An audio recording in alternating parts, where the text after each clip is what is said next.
Hi, I'm Laverne Cox, and we're in studio with The Hollywood Reporter. Laverne Cox, congratulations. Thanks for being here today. Thank you so much. I'm so happy to be here. It's nice to see you. I know you've had a crazy day and a crazy few weeks. So how are you doing? I'm exhausted. I've been up since 3:30 this morning, but I am so grateful to be alive and relatively healthy and celebrating my third Emmy nomination for Orange is the New Black as the final season is now streaming on Netflix. What a way to celebrate. What a way to celebrate this show. Our entire cast, I share this nomination with everyone in our cast and our crew. I love all of you. Thank you, thank you, thank you for 7 incredible years. Thank you, Gingy Cohen. 7 seasons, third Emmy nomination, a historic run for you. What does it feel like? I mean, to get your first, you made history, but then 2 is amazing, and then 3, what does that mean?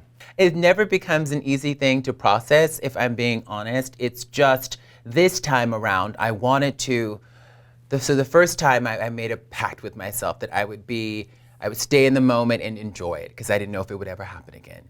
The second time, I literally had a panic attack the day it happened, and I was like shaking and had an anxiety attack for like 2 days, and I texted Uzo, and I was like, I am freaking out, like I don't help. She's won 2 Emmys. I'm like, she's a good person to talk to, and she just, I hope she doesn't mind me saying this. I think it's funny because I've been saying it all week, and she said, can you give it over to a power greater than yourself? Can you surrender to an energy that is bigger than you for the second one? And that's really where I'm at this time.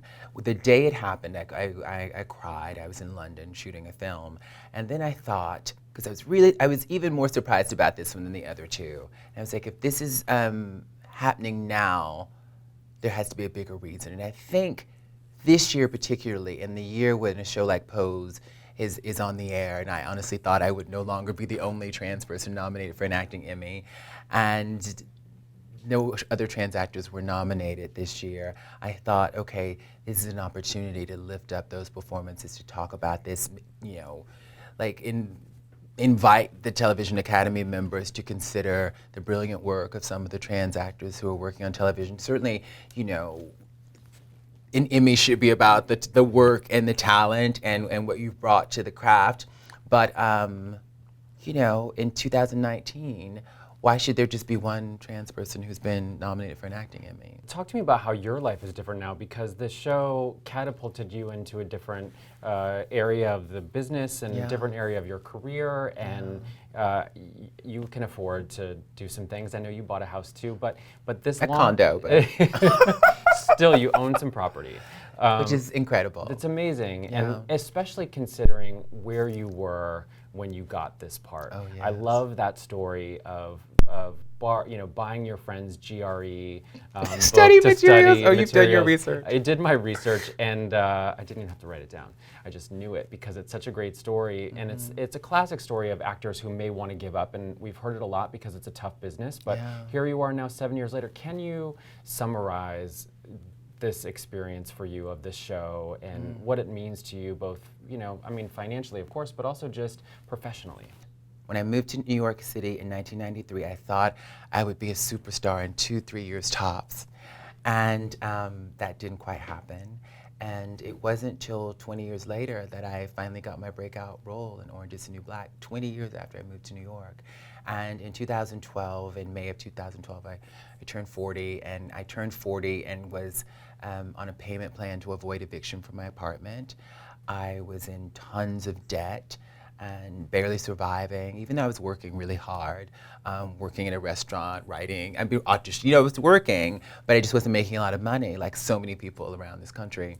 And I thought it's time to do something else. I was working at Lucky Chang's, and I was talking to someone who used to work there, and they had just gone to school. They were about to graduate from graduate school, and they were like, you need to go to school. And I was like, you're right. And it was sort of a devastating sort of realization. It's like, okay, you're 40 years old. By that point, I'd done some television and done a number of independent films, and I thought, well, maybe that's all God wanted for me in this business. And I thought that maybe this is all I'm supposed to do, and now I should just listen to what the universe seems to be telling me about this acting thing and try something else. And so that's what I resolved to do. And then I got this audition, and it turns out that God had a different plan. So you just never know. You never know, and Yeah. 7 years later and 3 Emmy nominations later, So crazy. you get to say goodbye to Sophia. And I love that this episode in particular that you were nominated for an Emmy was directed by a fellow member of the cast. Talk to me about what Laura Prepon did for you in this particular episode, and what it means to you to take this journey with other members of the cast who have moved into the director's chair. It's been so great just getting to know everyone. I mean, I went to Berlin with Laura a few years back. We didn't have a lot of scenes together in the trajectory of the show, but we traveled, internationally together.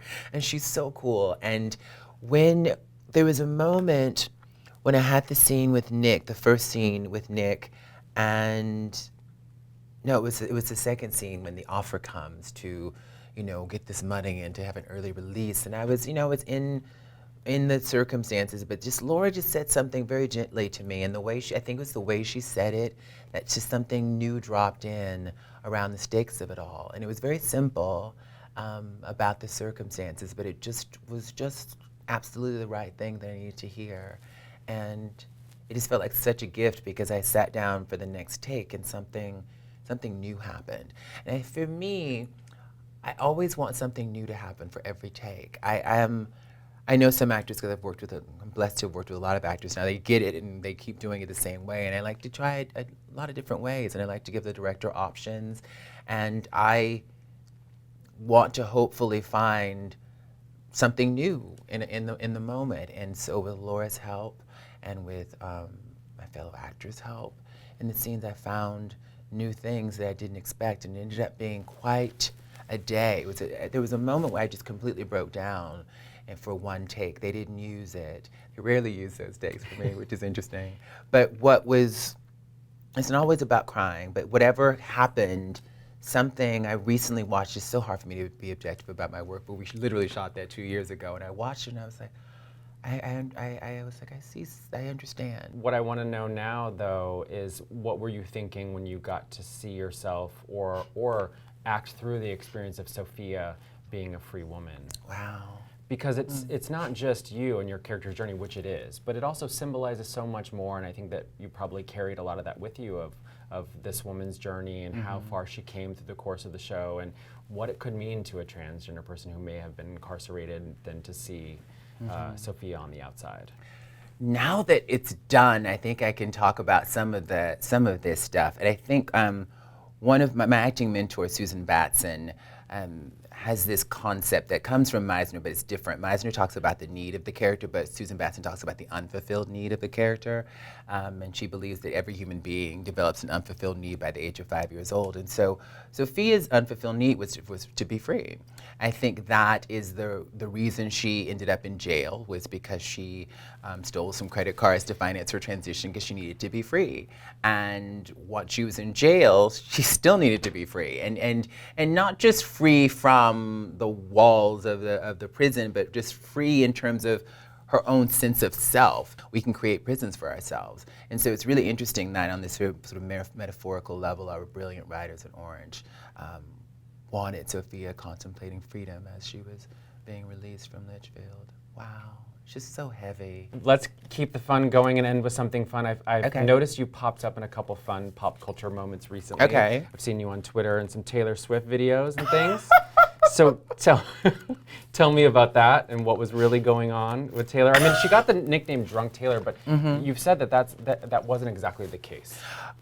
To my knowledge, Taylor wasn't drunk. I mean, I saw her having a little cocktail. You know, I had a Smirnoff cocktail that night, but just because you've had a sip of something doesn't mean you're drunk. We were just having fun, like, as if we were teenagers again, which is fantastic. It's fantastic, Yeah. and I hope you had some fun today. I know I did. Thank you did. so much for spending some time with us, and good luck at the upcoming Emmys. I'll see you there. Do you know what Thank you're you. wearing yet? There are conference calls, mood boards, meetings.